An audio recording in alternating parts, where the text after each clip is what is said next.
Pengadilan Negeri Tanah Liat menggelar sidang lanjutan kasus pembunuhan Murni Novayanti yang didakwa dilakukan oleh Sintika.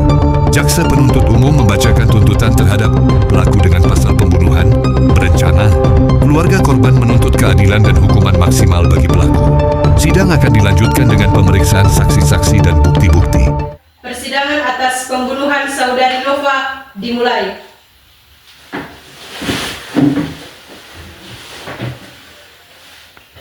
Saudara yang terdakwa, tolong ceritakan secara jujur bagaimana kronologi kamu membunuh saudari Nova.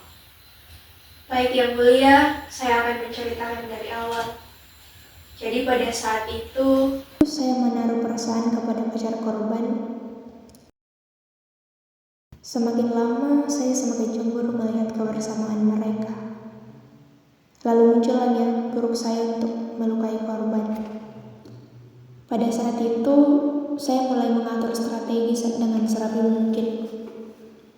Pada suatu pagi, di jam 8 pagi, saya berangkat dari kos saya, lalu mampir ke toko bangunan membeli gergaji besi, dan saya ke apotek untuk membeli obat bius. Setelah itu, saya langsung ke kos korban.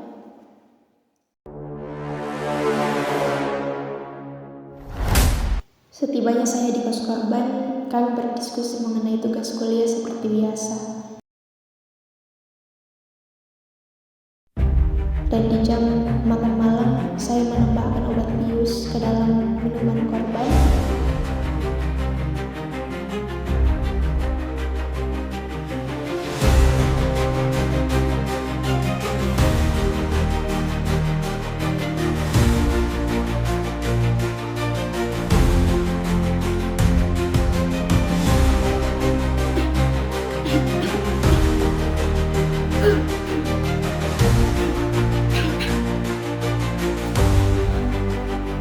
Beberapa menit kemudian korban tidak sadarkan diri, dan dengan cepat saya mengambil cobek dan memukul kepala korban hingga berdarah dan menikam bagian perut korban sebanyak 11 kali.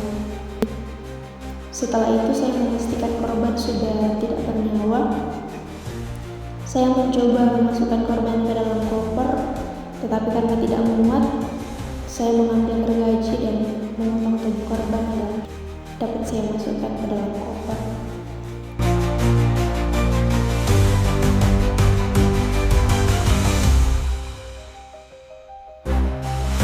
Kemudian saya membawa koper tersebut ke area belakang kos korban yang merupakan hutan.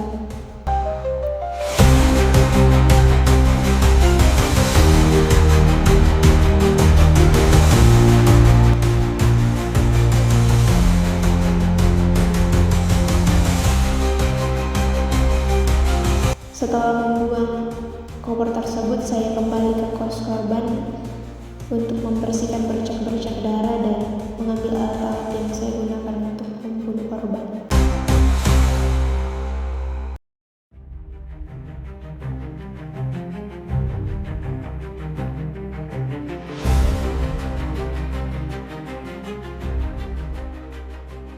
Baik, Saudara Ardes, silakan ceritakan bagaimana Anda mulai curiga atas kehilangan saudari Nova.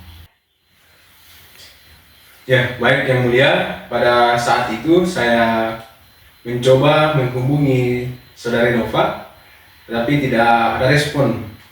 Sudah 2 hari tidak ada kabar. Lalu pada saat itu saya memutuskan untuk mengeceknya ke kosnya karena saya takutnya dia sakit. Setibanya saya di kosnya Nova, saya tidak menemukan dia di sana.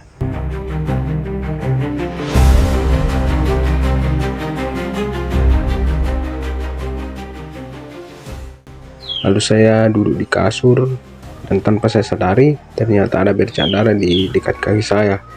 Lalu muncullah kecurigaan saya dan saya menghubungi polisi.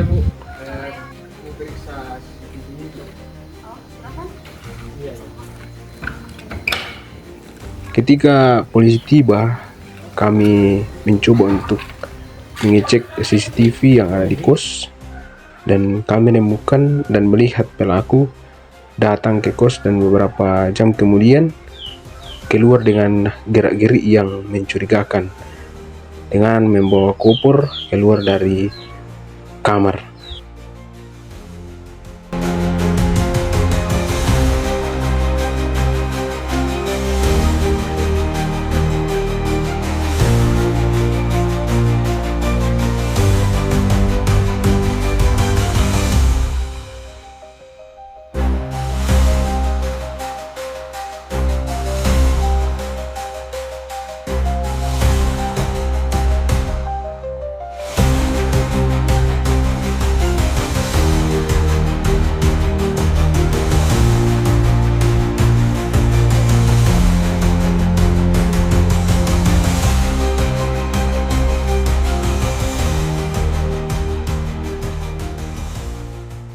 Saudara Sintike sebagai terdakwa terbukti secara sah dan meyakinkan bersalah melanggar Undang-Undang Pasal 340 KUHP tentang pembunuhan berencana sehingga saudara dijatuhi hukuman mati.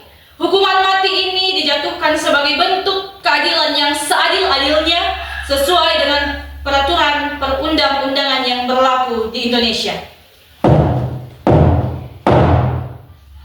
Jakarta, 9 Desember 2025. Sintike, terpidana mati kasus pembunuhan Murni Novayanti, akhirnya dieksekusi mati di Lembaga Pemasyarakatan Nusa Kambing setelah melewati proses hukum yang panjang dan melelahkan selama 10 tahun.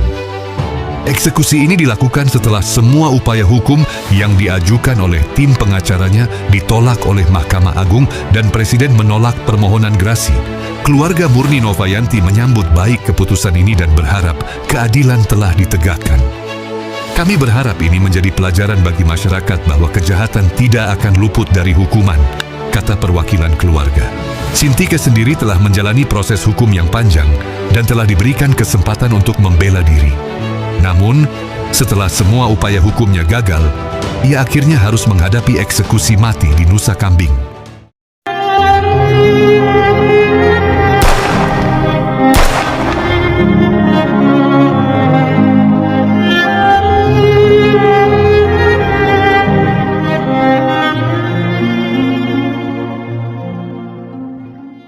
Jadi, bagaimana pandangan etika tentang hukuman mati? Nah, kita akan melihat pandangan etika dari absolutisme total tentang bahwa hukum moral yang ada di dunia ini berasal daripada wahyu Allah yang berasal dari dalam Alkitab. Dalam Alkitab di hukum Taurat yang ke-6 kita dilarang untuk membunuh sesama kita. Karena itu kita tidak boleh membunuh meskipun sesama kita melakukan kesalahan, tetapi harus tetap diberikan hukuman meski tidak membunuh pelaku yang melakukan pembunuhan itu. Terima kasih.